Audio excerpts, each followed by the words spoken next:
نحمدہ ونصلی علی رسولہ الکریم وعلی آلہ واصحابہ اجمعین۔ ختم نبوت کا موضوع مسلمانوں کے لیے محض کسی علمی دلچسپی کا مضمون نہیں ہے، بلکہ یہ ان کے ایمان، ان کے عقیدے اور ان کے دین کا ایک بنیادی پتھر ہے جس پر پوری دینی زندگی کی عبارت تعمیر ہوتی ہے۔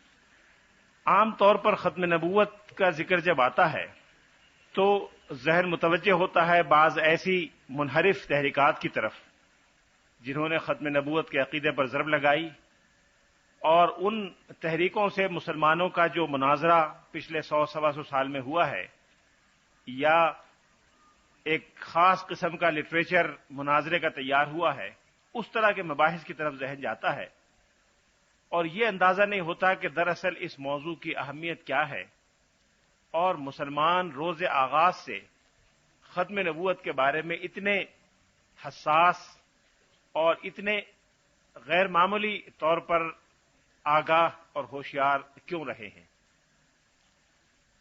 اس کا اندازہ اس سے ہوگا کہ صحابہ کرام کے زمانے میں رسول اللہ صلی اللہ علیہ وسلم کے دنیا سے تشریف لے جانے کے فوراً بعد کئی لوگوں نے نبوت کے دعوے کیے، لیکن صحابہ کرام نے ان میں سے کسی کے بارے میں ذرہ برابر نرمی یا مداہنت سے کام نہیں لیا، اور ان کو اسلام کے لیے ایک ایسا خطرہ قرار دیا کہ جس سے کسی قسم کی مصالحت یا جس کے بارے میں کسی قسم کی کمزوری ایک قومی اور اجتماعی خودکشی کے برابر قرار دی گئی۔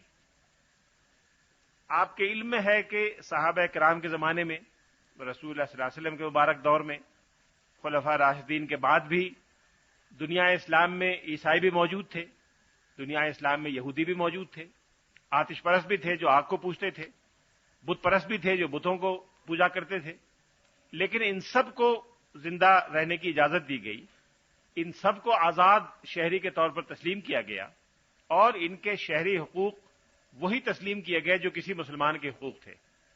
فقہ کی ایک مشہور کتاب ہدایہ ہے، اس میں لکھا ہوا ہے کہ جب کوئی غیر مسلم اسلامی ریاست کی شہریت قبول کرے گا تو لہم ما علیہم وعلیہم ما علینا، جو ہمارے حقوق ہیں وہ ان کے ہوں گے، جو ان کے حقوق ہیں وہ ہمارے ہوں گے، جو ہماری ذمہ داریاں ہیں وہ ان کی ہوں گی، اور جو ان کی ذمہ داریاں ہیں وہ ہماری ہوں گی۔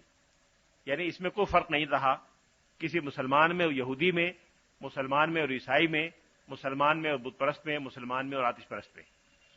لیکن اس تمام وسیع الصدری کے باوجود اور اسلام کے اس انتہائی عادلانہ اور رحمدلانہ رویے کے باوجود کبھی بھی اسلامی تاریخ میں کسی ایسے فرد یا گروہ کے ساتھ نرمی نہیں کی گئی جس کے لیڈر نے نبوت کا دعویٰ کیا ہو، یا مسلمانوں کے اندر کسی نئی نبوت کی دعوت دی ہو، یا کسی ایسے مذہبی دعوے دار کی لیڈرشپ تسلیم کی ہو جو اپنے لیے نبوت کے اختیارات کا دعویٰ کرتا ہو۔ یہ میرے الفاظ پہ ذرا غور فرمائیے گا، میں نے بڑے احتیاط سے یہ الفاظ منتخب کیے ہیں۔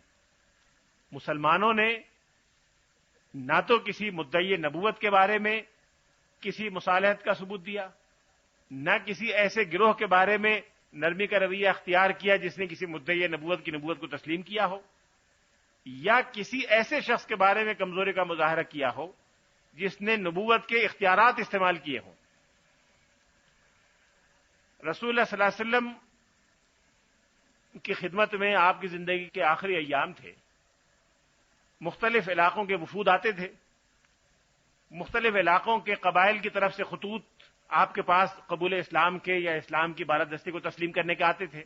ایسے بے شمار لوگ تھے جنہوں نے اسلام قبول کر لیا، اور ایسے بھی تھے جنہوں نے اسلام قبول تو نہیں کیا لیکن یہ کہلا بھیجا یا خود آ کے عرض کیا کہ ہم اپنے مذہب پر قائم رہیں گے، ہم اسلام کی بالادستی کو تسلیم کرتے ہیں، آپ کا حکومت کا نظام ہم مانتے ہیں، لیکن آپ ہمیں اپنے مذہب پر رہنے کی اجازت دیں۔ ایسے لوگ بھی بہت تھے، اور رسول اللہ صلی اللہ علیہ وسلم نے سب کے مطالبات کو قبول فرمایا، یہودیوں کو، عیسائیوں کو، سب کو جزیرہ عرب میں رہنے کی اجازت دی۔ ان میں سے کسی کے ساتھ کوئی اختلاف یا کوئی مسئلہ پیدا نہیں ہوا، لیکن رسول اللہ صلی اللہ علیہ وسلم کی خدمت میں بنو حنیفہ ایک قبیلہ تھا، اس کا ایک وفد آیا، جس نے 2 آدمی تھے، انہوں نے آ کے حضور کو ایک خط پیش کیا کہ ہمارے لیڈر نے آپ کو یہ خط لکھا ہے۔ اس میں لکھا ہوا تھا کہ یہ خط اللہ کے رسول مسلمہ کی طرف سے اللہ کے رسول محمد بن عبداللہ کے نام ہے، جس طرح اللہ نے آپ کو رسول بنایا ہے مجھے بھی رسول بنایا ہے، اور اس معاملے میں مجھے آپ کا شریک کر کے بھیجا ہے۔ فَإِنِّي أُشْرِكْتُ مَعَكَ فِي الْأَمْرِ، لہذا جتنی زمین ہے عرب کی، یہ آدھی میری آدھی آپ کی، لیکن قریش اس طرح کے انتظام کو قبول نہیں کریں گے۔ اس مفہوم کا خط اس نے بھیجا۔ رسول اللہ صلی اللہ علیہ وسلم نے پڑھوا کے سنا، ایک صاحب نے پڑھ کے سنایا۔ آپ نے ان دونوں آدمیوں سے کہا کہ تم کیا کہتے ہو؟ یہ پوری تفصیل سیرت کی حدیثی کتاب میں موجود ہے، اور جو میں آپ کو سنا رہا ہوں یہ سیرت ابن ہشام میں اسی طرح لکھا ہوا ہے، جو سیرت کی ارلیسٹ کتابوں میں سے اور مستند ترین اور جامع ترین کتابوں میں سے ایک ہے۔ حضور نے پوچھا کہ تم کیا کہتے ہو؟ ما تقولان انتما، انہوں نے کہا جو ہمارا سردار کہتا ہے وہ ہم بھی کہتے ہیں، یعنی ہم اس کو نبوت میں آپ کا شریک مانتے ہیں۔ اس نے حضور کی نبوت کا انکار نہیں کیا تھا، اس نے یہ نہیں کہا کہ آپ نبی نہیں ہیں، اس نے حضور کو خط لکھا تو محمد رسول اللہ کے طور پہ لکھا، یہ بھی نہیں کہا کہ میں نے آپ کی شریعت کو منسوخ کر دیا ہے، یہ بھی نہیں کہا کہ میں قرآن کو نہیں مانتا۔ مورخین نے لکھا ہے کہ اس کے یہاں 5 وقت کی نماز اسی طرح ہوتی تھی، اسی قرآن کو وہ بھی مانتا تھا، باقی سارے احکام کو مانتا تھا۔ اس نے صرف اتنا دعویٰ کیا کہ میں نبوت میں آپ کا شریک ہوں، یعنی کو پروفٹ ہوں، انگریزی میں اگر کہیں تو میں کو پروفٹ بنا کے بھیجا گیا ہوں، شریک نبوت ہوں آپ کا۔ فَإِنِّي أُشْرِكْتُ مَعَكَ فِي الْأَمْرِ، اور مجھے زمین میں اقتدار تھوڑا سا دے دیں، اقتدار میں شریک کر لیں، زمین آدھی مجھے دے دیں اور اپنا شریک مان لیں، باقی کسی چیز کا انکار نہیں کیا۔ تو حضور نے پوچھا تم کیا کہتے ہو؟ انہوں نے کہا جو ہمارا سردار کہتا ہے ہم بھی کہتے ہیں۔ آپ نے فرمایا کہ لولا ان الرسل لا تقتل لضربت اعناقكما، لولا ان الرسل لا تقتل لضربت اعناقكما، اگر ایلچیوں کا قتل کر دینا ناجائز نہ ہوتا تو میں تم دونوں کی گردن اڑوا دیتا۔ گویا نبوت کا دعویٰ اسلامی ریاست میں ایک ایسا جرم ہے جس کی سزا موت ہے۔ یہودیت کی سزا موت نہیں ہے، عیسائیت کی سزا، بت پرستی کی سزا، شراب پینے کی سزا، بدکاری کی سزا، کسی چیز کی سزا غیر مسلم کرے تو موت نہیں ہے، لیکن نبوت کا دعویٰ اگر کوئی غیر مسلم کرے گا یا مسلمان کرے گا اسلامی ریاست کے اندر تو اس کی سزائے موت ہے، لیکن چونکہ وہ الچی تھے اس لیے حضور نے سزائے موت ان کو نہیں دی، واپس کر دیا۔ رسول اللہ صلی اللہ علیہ وسلم نے حکم دیا کہ ان کے خلاف فوجی کارروائی کی جائے۔ صحابہ کرام نے فوجی کارروائی کی، اور سیدنا صدیق اکبر رضی اللہ تعالیٰ عنہ کے دور میں سب منکرین نبوت یا مدعین رسالت جتنے تھے سب کا قلقمہ ہو گیا، اور فوجی کارروائی کے نتیجے میں ختم ہو گئے۔ لیکن محض فوجی کارروائی پہ اکتفا نہیں کیا گیا، بلکہ ان کی پوری تحریک کو، جو بھی ان کے ماننے والوں کا گروہ تھا، اس کو غیر قانونی اور غیر آئینی قرار دے دیا گیا، اور ان کی سرگرمیوں پر پابندی لگا دی گئی۔ مسلمہ تو مر گیا، مارا گیا، طلحہ بھی مارا گیا اور کئی مارے گئے، لیکن جو ان کے ماننے والے تھے، فالوورز تھے، ان کو مجبور کیا گیا کہ وہ اسلام قبول کر لیں۔ ان کو اجازت نہیں دی گئی کہ وہ مسلمہ کے مذہب پہ کاربند رہیں، یا آزادی ان کو مل گئی ہو کہ جی مسلمی ہیں اور طلحی ہیں اور اسودی ہیں، ایسا نہیں ہوا۔ سیدنا عثمان غنی رضی اللہ تعالیٰ عنہ کے دور میں، یعنی اس واقعے کے تقریباً سمجھ لیجئے کہ 17 سال یا 18 سال کے بعد، یا شاید اس کے لگ بھگ، حضرت عبداللہ بن مسعود جو مشہور صحابی ہیں اور فقہائے صحابہ میں بڑا نمایاں مقام رکھتے ہیں، صحابہ میں جب کہا جائے کہ عبداللہ نے یہ کہا ہے، مطلقاً عبداللہ کا لفظ آئے تو اس سے عبداللہ بن مسعود مراد ہوتے ہیں۔ صحابہ میں بہت سے عبداللہ ہیں، لیکن اگر صرف مطلقاً آئے کہ عبداللہ کی یہ رائے ہے تو اس سے مراد ہے عبداللہ بن مسعود۔ اور عبادلہ اربعہ یا عبادلہ ثلاثہ کہا جائے کہ 3 عبداللہ، تو سب سے پہلے ان کا نام آئے گا۔ ان کو جب حضرت عمر فاروق نے کوفے میں بنا کے بھیجا تھا قاضی القضات، تو انہوں نے اہل کوفہ کو خط لکھا تھا کہ کوفے کے مسلمانوں، میں ایک قربانی دے رہا ہوں، اور میں اپنی ضرورت کو ختم کر کے تمہاری ضرورت کو ترجیح دے رہا ہوں، اور عبداللہ کو تمہارے پاس بھیج رہا ہوں۔ ان کی ضرورت مجھ کو زیادہ ہے مدینے میں، لیکن میں اپنی ضرورت قربان کر کے تمہاری خاطر تمہیں بھیج رہا ہوں۔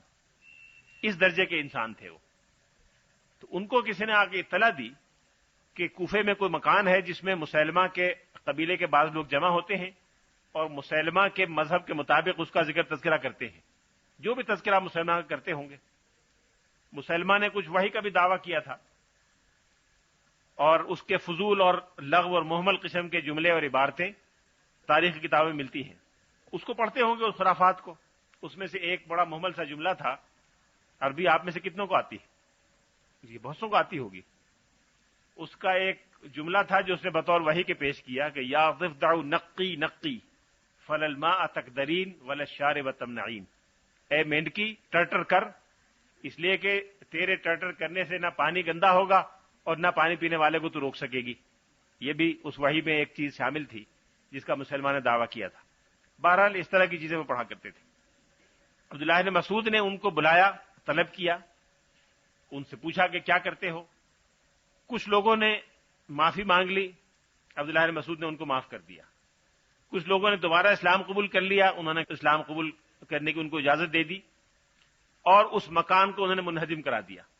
جس مکان میں وہ یہ جمع ہو کے کرتے تھے اس مکان کو منہدم کرا دیا. اور ان میں سے ایک شخص، اس کو انہوں نے کہا کہ تم وہی آدمی ہو جو مدینے میں مسلمہ کا خط لے کے آئے تھے، جو 2 آدمی ان میں سے تم ایک ہو. اس نے کہا جی ہاں میں ان میں سے ایک ہوں. عبداللہ بن مسعود نے کہا اس کو قتل کر دو، اس لیے کہ رسول اللہ صلی اللہ علیہ وسلم نے فرمایا تھا کہ اگر تو ایلچی نہ ہوتا تو میں تجھے قتل کر دیتا. اس وقت یہ ایلچی تھا اس لیے اس کو سزائے موت نہیں ملی، لیکن اب یہ ایلچی نہیں ہے، لہذا وہ سزائے موت جو اس وقت مستوجب ہوا تھا وہ میں اب نافذ کرتا ہوں.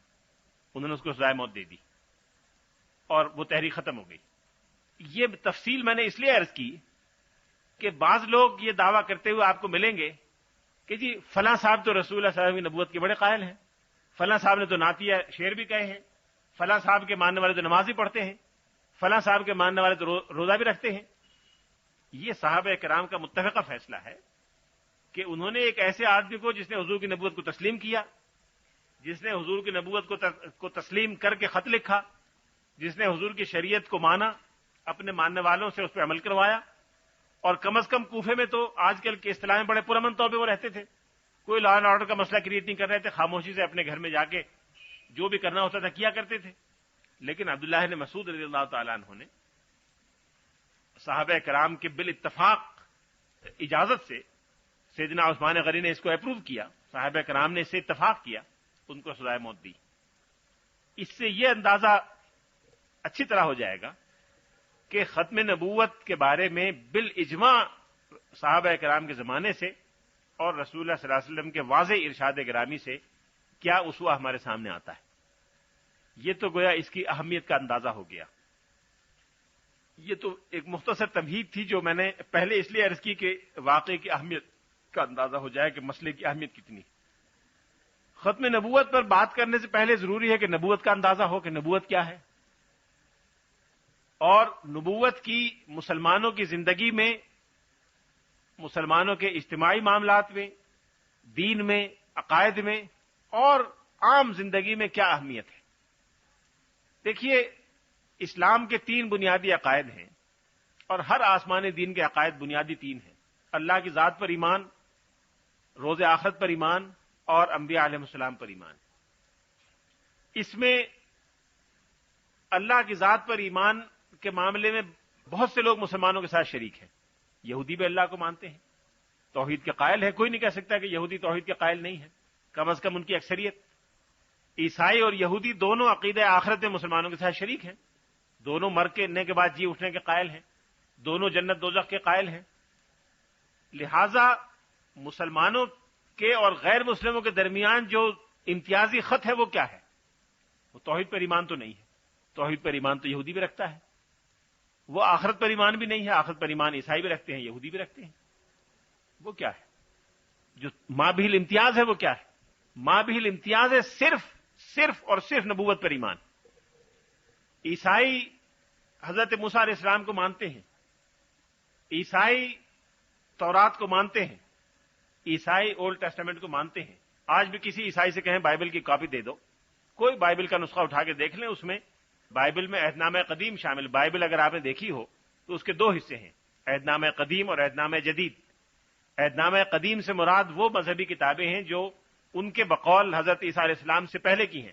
تورات سے لے کر حضرت عیسیٰ علیہ السلام کے آنے تک جتنے اسرائیلی نبی آئے ان کی سب تعلیمات کا خلاصہ اس کو وہ عہد نامہ قدیم کہتے ہیں. اور حضرت عیسیٰ علیہ السلام کے تشریف لانے کے بعد سے جو کتابیں یا مذہبی چیزیں لکھی گئیں وہ عہدنامہ جدید کہلاتی ہیں. تو بائبل میں دونوں چیزیں شامل ہیں، عہدنامہ قدیم بھی اور عہدنامہ جدید بھی. اور اسرائیل کی تاریخ میں، بنی اسرائیل کی تاریخ میں جتنے پیغمبر آئے سب کو عیسائی مانتے ہیں. عیسائی ان میں سے کسی کا انکار نہیں کرتے. عیسائی نظری طور پر حضرت موسیٰ علیہ السلام کی شریعت کا پابند اپنے کو قرار دیتے ہیں، لیکن وہ یہودی نہیں ہے. یہودی ان کو یہودی نہیں مانتے. کیوں؟ اس لیے کہ وہ حضرت عیسیٰ علیہ السلام کی نبوت کے قائل ہیں، جس کے یہودی قائل نہیں ہیں. یہودیوں کو عیسائیوں سے کیا چیز منفرد کرتی ہے؟ کیا چیز متمیز کرتی ہے؟ جو چیز متمیز کرتی ہے وہ حضرت عیسیٰ علیہ السلام پر ایمان ہے، توحید اور آخرت پر ایمان نہیں. حضرت موسیٰ اور بقیہ کتابوں پر ایمان نہیں، حضرت عیسیٰ علیہ السلام پر ایمان ہے، جو ان دونوں کو الگ کرتا ہے. عیسائیوں کو مسلمانوں سے کیا چیز متمیز کرتی ہے؟ قدیم عیسائیوں سے، جو توحید کے بھی قائل تھے، جو آخرت کے بھی قائل تھے، جو حضرت عیسیٰ علیہ السلام کے بھی قائل ہیں، جو وحی کے فرشتوں کے آسمانی کتابوں کے بھی قائل ہیں. وہ مسلمان کیوں نہیں ہیں؟ یا مسلمان عیسائی کیوں نہیں ہیں؟ اس لیے کہ وہ رسول اللہ صلی اللہ علیہ وسلم پر ایمان ہے. عیسائی رسول اللہ صلی اللہ علیہ وسلم پر ایمان نہیں رکھتے اور مسلمان رسول اللہ صلی اللہ علیہ وسلم پر ایمان رکھتے ہیں. اس سے یہ پتہ چلا کہ کسی بھی ایسے ذریعے پر ایمان جو اس پیغمبر کے علاوہ کسی اور ذریعے سے اللہ سے رابطہ استوار کرتا ہو، اس کی بنیاد پر ایک نئی امت قائم ہو جاتی ہے. اللہ تعالیٰ پر ایمان اور آخرت پر ایمان محض ایک نظری چیز ہے، تھیوریٹیکل چیز ہے، ایک ایسی چیز ہے جس کا عملاً کوئی نتیجہ اس وقت تک نہیں نکلے گا جب تک نبوت پر ایمان نہ ہو. اللہ تعالیٰ پر ایمان کے تقاضے کیا ہیں؟ آخرت پر ایمان کے تقاضے کیا ہیں؟ آخرت میں ہم نے جا کے نہیں دیکھا، جو جاتا ہے واپس نہیں آتا. ہمیں کبھی تجربہ نہیں ہوا کہ جا کے دیکھیں گے کیا ہوتا ہے اور واپس آ کے پھر اس طرح کا کام کریں کہ آخرت میں کامیابی ہو. یہ تو ہوتا نہیں. اللہ تعالیٰ سے ڈائریکٹ کوئی رابطہ نہیں، ٹیلی فون کریں تو ان کے یہاں ملتا نہیں، اور کوئی رابطہ نہیں، ہم بات کرتے ہیں تو وہ جواب نہیں دیتے. انہوں نے ہمیں اس قابل نہیں بنایا کہ ہم سے وہ گفتگو فرما سکیں. لہذا ذریعہ کیا ہوگا؟ اللہ تعالیٰ پر ایمان کا دعویٰ محض بے معنی دعویٰ ہے جب تک نبوت کی تعلیم کے مطابق اس کے تقاضوں پر عمل نہ کیا جائے. توحید کے قائل، ایک ویگ اور مبہم توحید کے قائل تو اسلام سے پہلے کئی لوگ تھے. آپ نے قصے ابن ساعدہ کا ذکر سنا ہوگا. اسلام سے پہلے خطیب تھا. رسول اللہ صلی اللہ علیہ وسلم نے اپنے بچپن میں اس کی تقریریں بھی سنی ہیں. حضور بچے تھے جب اس کا انتقال ہو گیا تھا. آپ نے زید ابن نفیل کا نام سنا ہوگا. زید ابن نفیل حضرت عمر کا چچا تھا. وہ توحید کا قائل تھا، لیکن اس توحید سے آدمی مسلمان تو نہیں ہوتا. اس طرح کی ویگ اور مبہم توحید سے، ایک اجمالی توحید سے. لہذا توحید کے لیے ضروری ہے کہ نبوت پر ایمان ہو اور نبوت کی تعلیم کی روشنی میں اس کے تقاضوں کی نشاندہی کی گئی ہو اور ان تقاضوں پر آدمی چل کے دکھائے، تو پھر توحید پر تقاضا پورا ہوتا ہے، پھر روز آخرت کا تقاضا پورا ہوتا ہے. لہذا بنیادی چیز جو مسلمان کو غیر مسلم سے متمیز کرتی ہے، یا یہودی کو عیسائی سے متمیز کرتی ہے، یا عیسائی کو مسلمان سے متمیز کرتی ہے، وہ یہ ہے کہ اللہ کی مرضی کا ترجمان اور آخری حوالہ اور حتمی معیار آپ کی نظر میں کون ہے؟ جو آخری حوالہ ہے اللہ تعالیٰ کی مرضی کے بعد میں، جو واحد اور پہلا اور آخری ذریعہ ہے توحید کے تقاضوں پر عمل درآمد کرنے کے بارے میں، وہ کون ہے؟ اگر وہ حضرت عیسیٰ علیہ السلام ہیں تو ان کا ماننے والا عیسائی ہے. اگر وہ رسول اللہ صلی اللہ علیہ وسلم کی ذات مبارک ہے تو اس پر ایمان رکھنے والا مسلمان ہے. اور اگر وہ رسول اللہ صلی اللہ علیہ وسلم کے علاوہ کوئی اور شخص ہے، چاہے وہ کسی نام سے، کسی عنوان سے، کسی بھی انداز سے کوئی دعویٰ کرتا ہو، وہ مسلمان نہیں ہے. اگر حق اور باطل کا آخری معیار، حق اور باطل کا حقیقی معیار، اگر صحیح اور جھوٹے کی صحیح کسوٹی اور حتمی اور آخری اور قطعی کسوٹی رسول اللہ صلی اللہ علیہ وسلم کا ارشاد گرامی ہے، اور اس سے مخالف ہر چیز، چاہے وہ کسی کا بھی قول ہو، بڑے سے بڑے آدمی کا، چاہے کسی پیغمبر کی شریعت ہو، حضرت موسیٰ کی شریعت ہو، حضرت عیسیٰ کی شریعت ہو، اگر وہ رسول اللہ صلی اللہ علیہ وسلم کے ارشاد گرامی سے متعارض ہے تو وہ قابل قبول نہیں ہے ہمارے لیے. اگر یہ ہے تو پھر آدمی مسلمان ہے، اور یہ نہیں ہے تو مسلمان نہیں ہے. یہ ختم نبوت، اسی کو ختم نبوت کہتے ہیں. ختم نبوت کا یہی مفہوم ہے. اب چونکہ اللہ تعالیٰ کی مشیت کے مطابق کوئی اور وحی اور نبی نہیں آئے گا، انسانوں کو جب تک اللہ نے ضرورت محسوس کی مختلف پیغمبر بھیجے. آپ میں سے بہت سے ٹیچر ہوں گے اسکول میں، میں بھی پڑھاتا ہوں ایک یونیورسٹی میں. آپ میں سے بہت سوں کی عمر پڑھانے میں گزری ہوگی کہ 10 سال، 5 سال، 20 سال، میرے بھی 30-32 سال پڑھانے میں گزرے ہیں. آپ نے دیکھا ہوگا کہ ایک چھوٹا بچہ جو پرائمری اسکول میں داخل ہوتا ہے اس کو شہریت کے ابتدائی اصول پڑھائے جاتے ہیں، تاریخ پڑھاتے ہیں آپ ایک چھوٹے بچے کو، ایک 6 سال کے بچے کو پہلی کلاس میں تاریخ کے بڑے بڑے اصول ہوتے ہیں کہ ہمارے پیغمبر ایسے تھے، پھر مسلمانوں کا یہ ہوا، پاکستان بنا، قائد اعظم نے قیادت کی، جنرل باتیں 4-5 اس کو آپ نے بتا دی۔ اس کے بعد اس کو جغرافیہ پڑھایا تو اپنے شہر کا پڑھا دیا، پھر اور آگے بڑھا تو اپنے ضلع کا پڑھا دیا، اور آگے بڑھا تو اپنے ڈویژن کا پڑھایا۔ ہوتے ہوتے اس نے پی ایچ ڈی کرنا شروع کیا، پوسٹ ڈاکٹریٹ پہ آپ نے اس کو کوئی ریسرچ دے دی۔ جب وہ پولیٹیکل سائنس میں پوسٹ ڈاکٹریٹ کرے گا یا جغرافیہ میں پوسٹ ڈاکٹریٹ کرے گا تو اس نے جو پہلی کلاس میں پڑھا ہے اور اس میں کوئی بنیادی طور پر کوئی تعارض نہیں ہوگا، کوئی سبسٹینشل کانفلکٹ یا انکنسسٹنسی نہیں ہوگی، لیکن زمین آسمان کا فرق ہوگا دونوں میں۔ پہلی کلاس میں جو چیز پڑھائی گئی اس میں اور پوسٹ ڈاکٹریٹ میں جو ریسرچ وہ کر رہا ہے اس میں فرق ہے زمین آسمان کا، لیکن یہ نہیں کہہ سکتے کہ متعارض ہیں دونوں ایک دوسرے سے۔ وہاں یہ بتایا ہو کہ پہلی کلاس میں بتایا ہو کہ قائد اعظم کے بجائے چیانگ کائی شیک نے پاکستان بنایا تھا، اور یہاں آپ بتائیں کہ قائد اعظم نے بنایا تھا، یہ نہیں ہوگا۔ یہی کیفیت ہے نبوت کے بارے میں۔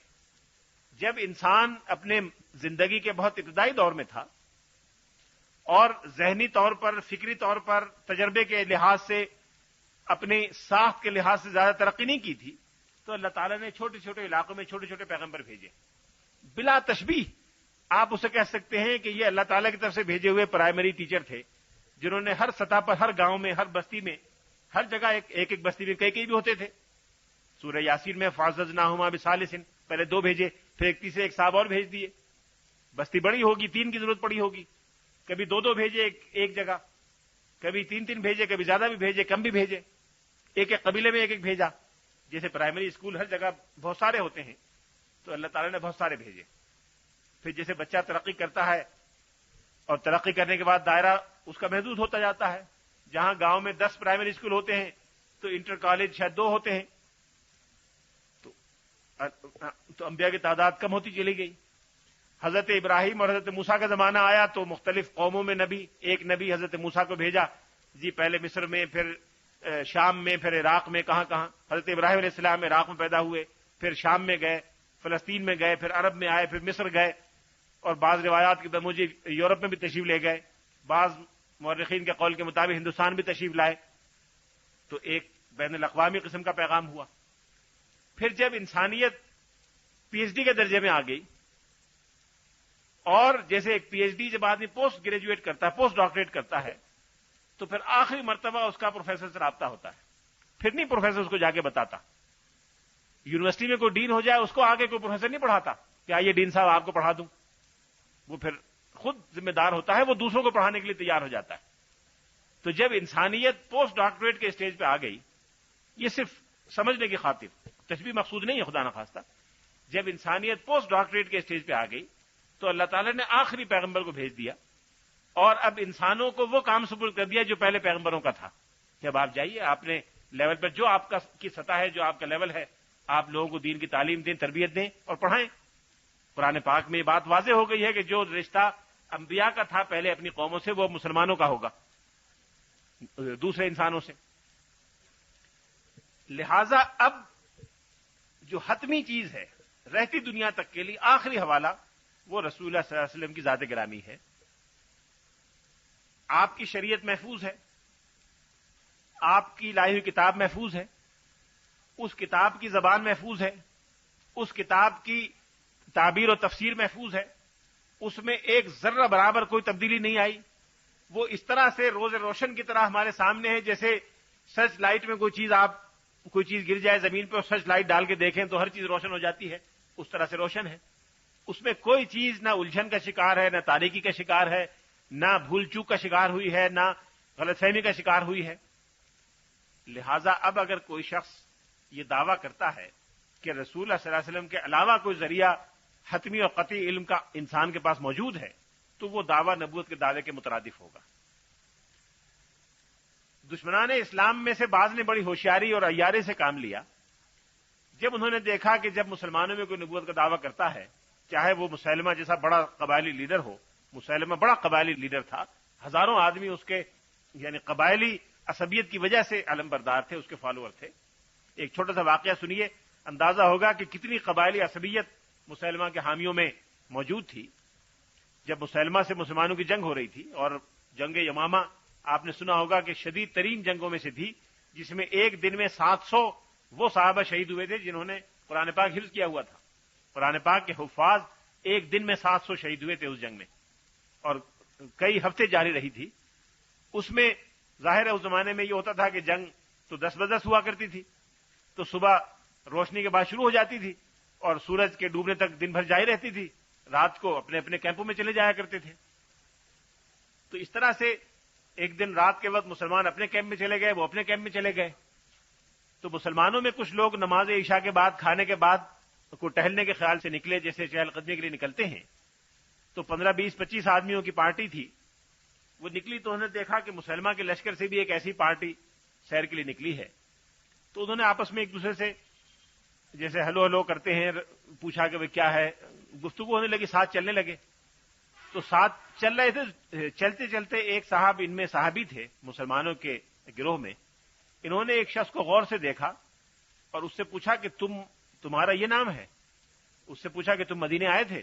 نے کہا جی ہاں آیا تھا۔ کہ تم اس گروپ میں نہیں تھے جو بنو حنیفہ کا 80 ارکان پر مشتمل وفد آیا تھا مدینے اسلام قبول کرنے کے لیے؟ ہاں میں اس میں تھا۔ اس نے پوچھا تم نے اسلام قبول نہیں کیا تھا؟ کہ ہاں کیا تھا۔ کہ اب تمہیں کوئی شک ہو گیا اسلام کے بارے میں؟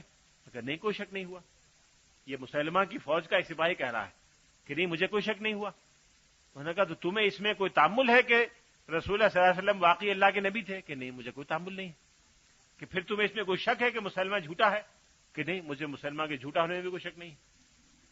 اچھا، انہوں نے حیرت سے پوچھا کہ پھر تم کیوں آئے ہو؟ یہ بات ذہن میں رکھیے گا کہ عرب میں جو قبائل تھے سینٹرل عربیہ میں، عرب کے جو پرانے جغرافیہ کے پتہ نہیں آپ کو مقامات کا اندازہ ہے کہ نہیں، عرب میں 5-6 حصوں میں عرب کا جغرافیہ روایتی طور پہ منقسم رہا ہے۔ یمن جنوب مغرب میں، حجاز دریا اس کے سمندر کے ساتھ ساتھ کی لمبی پٹی، گویا جدہ سے لے کر اور مکہ اور طائف اور آگے طائف کو شامل کرتے ہوئے مدینے تک یہ حجاز، درمیان میں ایک اور چوڑی سی لمبی پٹی تہامہ، اور پھر نجد، یہ علاقے تھے۔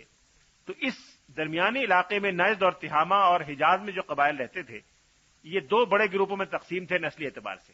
ایک مزری قبائل کہلاتے تھے، ایک ربیعی قبائل کہلاتے تھے۔ مزری قبائل میں آگے چل کے قریش کا قبیلہ بھی ہوا جس سے رسول اللہ صلی اللہ علیہ وسلم کا تعلق تھا، اور ربیعہ قبائل جو تھے وہ سینٹرل عربیہ میں رہتے تھے، موجودہ ریاض یا اس کے آس پاس نجد میں، جن سے بنو حنیفہ کا تعلق بھی تھا۔ تو ربیعہ اور مزر کے 2 بڑے گروپ تھے قبائل کے، اور ان میں قبائلی عصبیت بھی موجود تھی۔ تو اس شخص نے جو مسلمہ کے ساتھ تھا، جس نے تسلیم کیا کہ مجھے کوئی شک نہیں رسول اللہ صلی اللہ علیہ وسلم کے سچا ہونے میں اور مسلمہ کے جھوٹا ہونے میں، اس نے جواب دیا کہ میرے نزدیک ربیعہ کا جھوٹا مزر کے سچے سے بہتر ہے۔ اس قبائلی عصبیت کے ساتھ اس نے یہ شروع کیا تھا سلسلہ، لیکن صحابہ کرام نے بلا تعمل اور بلا تردد اس کے خلاف جنگ کی اور اس کو کیفر کردار تک پہنچایا۔ جب لوگوں نے یہ دیکھا آگے چل کے کہ اتنا بڑا لیڈر بھی اتنی ساری فالوئنگ اور اتنی ساری عصبیت کے باوجود مقبول نہیں ہو سکا، کامیاب نہیں ہو سکا، تو کوئی اور راستہ اختیار کرنا چاہیے۔ تو لوگوں نے مختلف راستے اپنائے، جن میں سے ایک راستہ جس میں نسبتاً لوگوں کو کچھ دن پنپنے کا موقع ملا، وہ یہ تھا کہ نبوت کا لفظ استعمال نہ کیا جائے، رسول اور نبی نہ کہا جائے، بلکہ دوسری اسلامی اصطلاحات استعمال کی جائیں۔ کسی نے کہا جی میں مہدی ہوں، کسی نے کہا کہ میں مجدد ہوں، کسی نے کہا کہ میں کچھ ہوں، طرح طرح کے دعوے کیے۔ لیکن ان لفظی دعووں سے ظاہر ہے کوئی مجدد ہونے کا دعویٰ کرتا ہے تو آپ یہ تو کہہ سکتے ہیں کہ غلط ہے، لیکن اس کو غیر مسلم نہیں کہیں گے۔ کوئی مہدی ہونے کا دعویٰ کرے تو آپ یہ تو کہیں گے کہ غلط ہے یا بیوقوف ہے یا اس کا دماغ خراب ہے، لیکن اسے غیر مسلم نہیں کہیں گے۔ تو اس سے فائدہ اٹھانے کے لیے لوگوں نے دعوے کیے، لیکن نبوت کا دعویٰ کیے بغیر جو نبی کے اوصاف ہیں یا نبی کی جو صفات ہیں وہ سب انہوں نے اپنے اندر ثابت کرنی چاہیے اور اس کا دعویٰ کیا۔ مثلا یہ دعویٰ کیا کہ جی وحی آتی ہے، وحی تو نبی پہ آتی ہے، کسی اور پہ تو نہیں آتی۔ یہ دعویٰ کیا کہ جی یہ میری جو تعلیم ہے یہ لوگوں کے لیے واجب التعمیل ہے، مثلا یہ دعویٰ کیا کہ یہ قطعی ہے۔ تو متکلمین اسلام نے، فقہاء اسلام نے ان صورتحال پر غور کیا، اور بالاتفاق یہ مسلمانوں میں طے ہے کہ اگر کوئی شخص ان صفات کا دعویٰ کرے جو خاص ہیں انبیاء علیہ السلام کے ساتھ، تو سمجھا جائے گا کہ اس نے نبوت کا دعویٰ کیا ہے، اور اس کے ساتھ وہی معاملہ کیا جائے گا جو دعوی نبوت کرنے والے کے ساتھ کیا جاتا ہے۔ انبیاء علیہ السلام کے ساتھ کیا چیزیں خاص ہیں؟ انبیاء علیہ السلام کے ساتھ چند چیزیں خاص ہیں۔ انبیاء علیہ السلام کے پاس وحی آتی ہے، غیر پیغمبر کے پاس وحی نہیں آتی، نمبر 1۔ نمبر 2، انبیاء علیہ السلام کو جو علم حاصل ہوتا ہے اللہ تعالی کی طرف سے وہ قطعی اور یقینی ہوتا ہے، کسی اور کا علم قطعی اور یقینی نہیں ہوتا۔ مثلا آپ خواب میں دیکھ لیں گے حضرت جبریل آئے آپ کے پاس اور آپ سے کہا کہ آپ 500 روپے صدقہ کر دیں فلاں غریب آدمی کو، ٹھیک ہے، ممکن ہے آپ کے اپنے کوئی ذہن کی کوئی پیداوار ہو، ممکن ہے اس غریب رشتہ دار یا غریب دوست کے ہمدردی کا جذبہ ہو جو اس شکل میں سامنے آیا ہو، آپ دیں تو بھی جائز ہے، نہ دیں تو بھی جائز ہے۔ شریعت نہیں کہتی کہ اگر جبریل امین کسی کو خواب میں آ کے کہیں کہ 500 روپے دو تو فرض ہوگا، نہیں، کوئی قطعی نہیں ہے، نہ یقینی ہے۔ آپ کے پاس ہوں، آپ کا جی چاہے تو دیں، نہ ہو نہ جی چاہے تو مت دیں، یہ قطعی اور یقینی نہیں ہے۔ اب اگر کوئی شخص یہ دعویٰ کرے کہ مجھے جبریل امین نے خواب میں آ کے یہ کہا، ٹھیک ہے، اس حد تک تو ٹھیک ہے، ممکن ہے جھوٹا ہو، ممکن ہے سچا ہو، اس کو آپ سچا ہے جھوٹا تو کہہ سکتی ہیں اس باب میں، لیکن اس کو غیر مسلم نہیں کہیں گی۔ لیکن اگر وہ یہ کہنا شروع کر دے کہ مجھے جبریل امین نے خواب میں آ کے یہ کہا ہے کہ ہر شخص مجھے 500 روپے ماہوار دیا کرے، اور یہ اسی طرح فرض ہے جیسے نماز فرض ہے، یہ دعوی نبوت ہے، اور ایسا دعویٰ کرنے والا اسلام سے خارج ہو جائے گا۔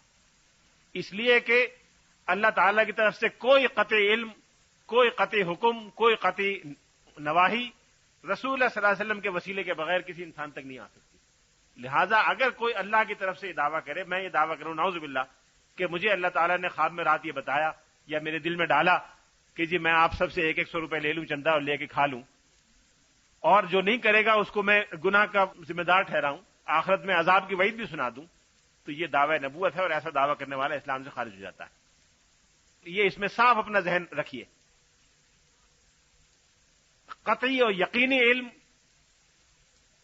جو ماں بعد طبی ذرائع سے آیا ہو، ایک تو قطعی اور یقینی علم یہ ہے کہ بجلی سے کرنٹ سے آدمی کو نقصان ہوتا ہے، اس کے لیے تو مسلمان غیر مسلم پڑھا لکھا ہونا بھی ضروری ہے، تجربے سے 4 مرتبہ ایک مرتبہ بجلی کی ننگی تار کو ہاتھ لگا کے دیکھ لے، پتہ چل جائے گا کہ نقصان ہوتا ہے، قطعی یقینی علم حاصل ہو جائے گا ایک مرتبہ ہاتھ لگانے سے۔ یہ مراد نہیں ہے۔ یا آپ ڈاکٹر ہیں، دواؤں کا پتہ ہے کہ اس دوا سے بخار اچھا ہوتا ہے، اس دوا سے نہیں ہوتا، قطعی علم حاصل ہو جائے گا 3 مرتبہ کسی بیمار کو دینے سے، 4 مرتبہ کسی کا بخار اچھا ہو جائے گا، 5ویں مرتبہ آپ کو خود ہی پتہ چل جائے گا۔ جو چیز تجربے اور مشاہدے کی ہے وہ اس میں شامل نہیں ہے۔ وہ حقائق جو انسان تجربے اور مشاہدے سے حاصل نہیں کر سکتا، اور جو معاملات مغیبات غیبیات سے تعلق رکھتے ہیں، جو عبادات سے تعلق رکھتے ہیں، جو تعلق مع اللہ سے تعلق رکھتے ہیں، وہ اگر کوئی انسان یہ دعویٰ کرے کہ نبی کے وسیلے کے بغیر اس کو حاصل ہو گئے تو یہ دعوی نبوت ہے، اور ایسا دعویٰ کرنے والا دار اسلام میں داخل نہیں ہے۔ کوئی بیوقوفی سے کرے، پاگل پن سے کرے تو وہ جانے اور اس کا اللہ جانے، عقل کی کیفیت اللہ کو معلوم ہے، ہم نہیں جانتے، لیکن اگر کوئی جان بوجھ کے کرتا ہے تو وہ دار اسلام سے خارج ہے۔ یہ فقہاء اسلام نے، متکلمین اسلام نے طے کیا، اور پھر ماضی میں پچھلے 1300 سال میں، 1200 سال میں اس طرح کا دعویٰ کرنے والوں کے ساتھ وہی سلوک کیا گیا جو مسلمہ کے ساتھ کیا گیا تھا، اس میں کوئی نرمی نہیں کی گئی۔ بعض شخصیتوں کے بارے میں اس زمانے میں شبہ پیدا ہوا لوگوں کو، منصور کا آپ نے نام سنا ہوگا، حسین منصور، جسے منصور کہتے ہیں، حسین منصور حلاج، بعض لوگ بڑا بزرگ مانتے ہیں، بعض صوفی مانتے ہیں، صوفی تھے بزرگ تھے مجھے نہیں معلوم، ہم نہیں جانتے۔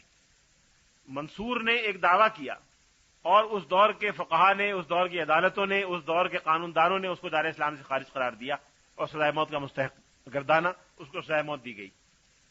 امر واقعہ کیا تھا وہ جانتا ہوگا، اس کا اللہ جانتا ہوگا، ہمیں نہیں معلوم، لیکن کہنا یہ ہے کہ مسلمانوں میں بالاتفاق یہ رائے رہی ہے۔ اس کی وجہ یہ ہے، یعنی یہ ایک سوال پیدا ہو سکتا ہے کہ جی اتنی شدت کی اس میں کیا بات ہے، اتنے اس میں غیر معمولی سختی کی کیا بات ہے؟ اس میں غیر معمولی سختی ہی کی ضرورت ہے۔ پہلی وجہ تو یہ ہے کہ جو امت کی اساس ہے، ابھی میں نے عرض کیا شروع میں، امت کی اساس پیغمبر پر ایمان ہے، توحید پر یا روز آخرت پر ایمان نہیں ہے۔ توحید پر ایمان تو اوروں کا بھی ہے، آخرت پر ایمان اوروں کا بھی ہے، لیکن نبی پر ایمان، پیغمبر پر ایمان، رسول پر ایمان اساس ہے جس کی بنیاد پر ایک الگ امت بنتی ہے۔ لہذا جو کسی اور پہ ایمان لائے گا وہ ایک الگ امت ہوگا، اور جو حضور علیہ الصلوۃ والسلام کو حتمی اور قطعی اور آخری حوالہ نہیں مانتا، وہ رسول اللہ صلی اللہ علیہ وسلم کی امت میں شامل نہیں ہو سکتا. ایک بڑی بات تو یہ ہے. دوسری بڑی بات یہ ہے کہ قرآن پاک میں جا بجا اس امت کو کہا گیا کہ ان ھذہ امتکم امۃ واحدہ. ان بلا شک و شبہ، بلا شک و شبہ، انا کا لفظ عربی میں تاکید کے لیے آتا ہے. بلا شک و شبہ تمہاری یہ امت، امتکم ھذہ، تمہاری یہ امت، یعنی تاکید اور وضاحت کے لیے انتہائی جو صراحت کے الفاظ ہیں وہ استعمال کیے گئے ہیں. امتن واحدہ، ایک امت ہے. وَأَنَا رَبُّكُمْ، اور میں تمہارا ایک رب ہوں. فَاعْبُدُونِ، لہذا سب مل کے میری عبادت کرو. گویا جیسے رب ایک ہے اور رب کے ایک ہونے میں کوئی شک نہیں، اسی طرح سے امت ایک ہے اور امت کے ایک ہونے میں کوئی شک نہیں. جب امت ایک ہوگی تو پھر امت کا نبی بھی ایک ہوگا. اس امت میں دو نبی نہیں ہو سکتے، ایک سے زائد حوالے نہیں ہو سکتے. اس کی مثال یوں سمجھیں کہ آپ میں سے ہر ایک کے بھائی بہن ہیں. ذرا مثال تھوڑی سی ممکن ہے آپ کو پسند نہ آئے، لیکن غور کر کے سنیے گا. آپ میں سے ہر ایک کے بھائی بہن ہیں، چچا بھی ہیں، ماموں بھی ہیں، دادا بھی ہوں گے، دادی بھی زندہ ہوں گی، نانا بھی ہوں گے، نانی بھی ہوں گی. ان میں سے بعض کے ساتھ آپ کو پیار ہے، چھوٹے بہن بھائیوں کے ساتھ، بھانجے بھتیجوں کے ساتھ برابر والوں سے محبت ہے، بھائیوں سے، بہنوں سے. جو بڑے ہیں ان کا بہت احترام ہے، دل میں عقیدت ہے، دادا دادی نانا باپ چچا تایا ماموں خالہ. ایک پورا سسٹم آپ کا سوسائٹی کا قائم ہے. یہ سارا سسٹم کس بنیاد پہ قائم ہے؟ لوگ عقل کا بڑا ذکر کرتے ہیں. آپ آئندہ سنیں گے ساری زندگی میں عقل کا بڑا چرچا. علامہ اقبال نے کہا ہے، پتہ نہیں فارسی آپ کو آتی ہے کہ نہیں آتی، اے باد صبا ازمن گوئے بدانائے فرنگ. اے باد صبا ازمن گوئے بدانائے فرنگ. اے باد صبا، میری طرف سے فرنگستان کے داناؤں کو، عقل مندوں کو یہ بات جا کے کہہ دے، عقل تا بال کشودست گرفتار ترست. عقل جتنی بال کی کھال نکالتی ہے اتنی الجھتی چلی جاتی. تو عقل کا ایک خاص دائرہ ہے، اس سے آگے عقل نہیں جاتی. عقل کا دائرہ جیسے کمپیوٹر کا ہے اس طرح کا ہے. یہ کمپیوٹر ہے. کمپیوٹر انسانی عقل کو سامنے رکھ کے بنایا گیا ہے. کمپیوٹر جتنا بھی بہترین ہو، لیٹسٹ ہو، اسٹیٹ آف آرٹ قسم کا کمپیوٹر ہو، اس میں اگر سافٹ ویئر نہیں ہے، اس کو آپ نے پروگرام نہیں کیا یا فیڈ نہیں کیا تو وہ کچھ نہیں کر سکتا.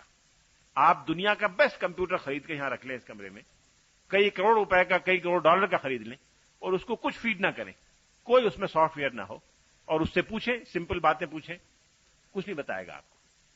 اس میں غلط فیڈ کر دیں گے، غلط بتائے گا. آپ بہترین کمپیوٹر کو یہ فیڈ کر دیں کہ ٹوکیو امریکہ کا دارالحکومت ہے اور جارج واشنگٹن سعودی عرب کا بادشاہ تھا، تو وہ آپ کو یہ جواب دے گا کہ ٹوکیو امریکہ کا دارالحکومت ہے اور جارج واشنگٹن سعودی عرب کا بادشاہ تھا.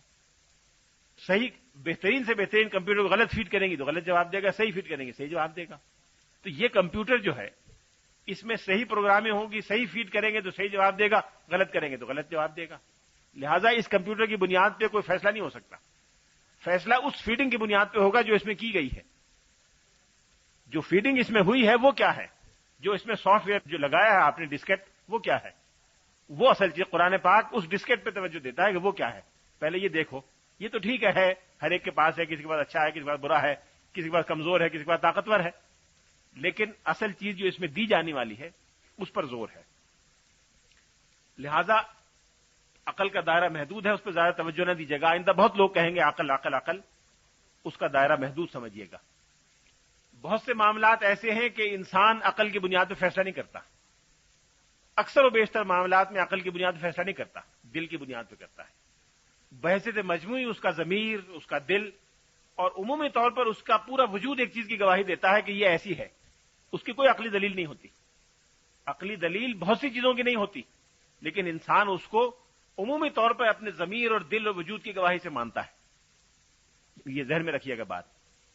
آپ کو اپنے چھوٹے بھائی سے محبت کیوں ہے، بڑے بھائی سے کیوں ہے؟ آپ کے پاس کوئی عقلی ثبوت ہے کہ وہ آپ کا بڑا بھائی ہے؟ کوئی عقلی دلیل آپ دے سکتی ہیں کہ آپ کے بڑے بھائی آپ کے واقعی بڑے بھائی ہیں؟ آپ کہہ سکتی ہیں جی گواہی، روز عدالتوں میں عدالت میں بیٹھتا ہوں، روز ہزاروں گواہ آتے ہیں جو جھوٹے ہوتے ہیں. ہر تیسرا آدمی جھوٹی گواہی دینے کے لیے تیار ہے ملک میں. گواہی سے تو کچھ نہیں ہوتا. آپ کے دل میں دادا کا بڑا احترام ہے، یہ کیا ثبوت ہے کہ آپ کے دادا ہیں؟ کوئی ہے ثبوت عقلی ثبوت جو دنیا مانتی ہو؟ کوئی ہے دادا کے دادا ہونے کا؟ کوئی ثبوت بتائیے. گواہی تو جھوٹی بھی ہو سکتی ہے، سچی بھی ہو سکتی ہے، آپ نے خود دیکھا نہیں، مشاہدہ نہیں، پھر کیا ثبوت ہے؟ کوئی ثبوت نہیں۔ ابا کے ابا ہونے کا کیا ثبوت ہے؟ گواہی سے نہیں ہوتا یہ معاملہ۔ یہ معاملہ صرف ایک بنیاد پر ہے، دادا کو دادا ماننا، بڑے بھائی کو بڑا بھائی ماننا، چھوٹے بھائی کا چھوٹا بھائی ماننا، اس سے محبت کرنا، چھوٹی بہن سے پہ شفقت کرنا، صرف ایک چیز پر ہے کہ آپ کو یہ یقین ہے کہ آپ کی والدہ محترمہ سچی اور باکردار خاتون ہے۔ ان کے سچے اور باکردار ہونے پر اعتماد ہے۔ یہ لفظ بھی ذہن میں رکھیے گا، سچا اور باکردار۔ ان کے سچے اور باکردار ہونے پہ یقین ہے، لہذا جس کو وہ کہیں گے کہ یہ تمہارے ابا ہیں، وہ ابا ہیں، جس کو کہہ دیں گے یہ دادا ہیں، وہ دادا ہیں، جس کو کہیں گے یہ ماموں ہیں، وہ ماموں ہیں۔ یہ نہیں ہو سکتا کہ والدہ کو تو آپ سچا اور باکردار مانیں اور کہیں نہیں یہ ماموں نہیں مانتی، میں اس کو ابا نہیں مانتی، یہ نہیں ہو سکتا۔ جو وہ کہیں گے وہ ماننا پڑے گا بلا چون و چرا۔ آپ اماں سے کہیں اماں دلیل دیجئے کہ میرے ابا کیسے ہیں، تو یہ ایسا پاگل آدمی کہہ سکتا ہے، وہ پاگل ہی ہوگا جو یہ بات کہے گا۔ جس دن والدہ کو والدہ مان لیا، اس دن ان کی ہر بات بلا چون و چرا بغیر دلیل کے ماننی پڑے گی۔ بغیر دلیل کے مانیں گی تو کامیاب رہے گا خاندان۔ جس دن دلیل طلب کر لی، اس دن یا تو آپ کا مقام پاگل خانے ہوگا یا خاندان سے باہر ہوگا۔ یہ آپ اس پہ غور کیجئے گا، یہ ہے۔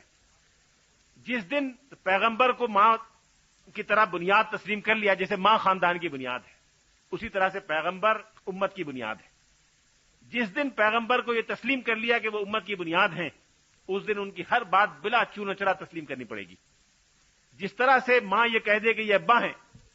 ایک نوجوان کی شادی ہوئی، 25 سال کا تھا، 20 سال کی بیوی تھی۔ شادی کے 2 مہینے بعد نوکری مل گئی، امریکہ چلا گیا۔ امریکہ چلا گیا، وہاں غلطی سے یا کسی طرح سے مقدمے میں پھنس گیا، وہاں 25 سال کی سزا ہو گئی، جیل ہو گئی۔ یہاں بچہ پیدا ہوا 6 مہینے بعد، 8 مہینے بعد۔ اب بچے کو ماں بتاتی رہی کہ تمہارے ابا امریکہ گئے ہیں، ابھی آئیں گے۔ بچہ بڑا ہو گیا، نوجوان ہو گیا، 25 سال کا ہو گیا وہ بھی۔ باپ کی سزا ختم ہو گئی، وہ امریکہ سے واپس آ رہا ہے، اور ماں اب بوڑھی خاتون ہو گئی، 40 برس کی، 45 برس کی ہو گئی، نوجوان ہو گیا، یہ بیٹا 25 سال کا ہو گیا۔ ابا بوڑھے ہو گئے، 50 برس کے ہو گئے۔ اب وہ دونوں آ رہے ہیں، ایئرپورٹ پہ لینے گئے ہیں، اماں اور بیٹا۔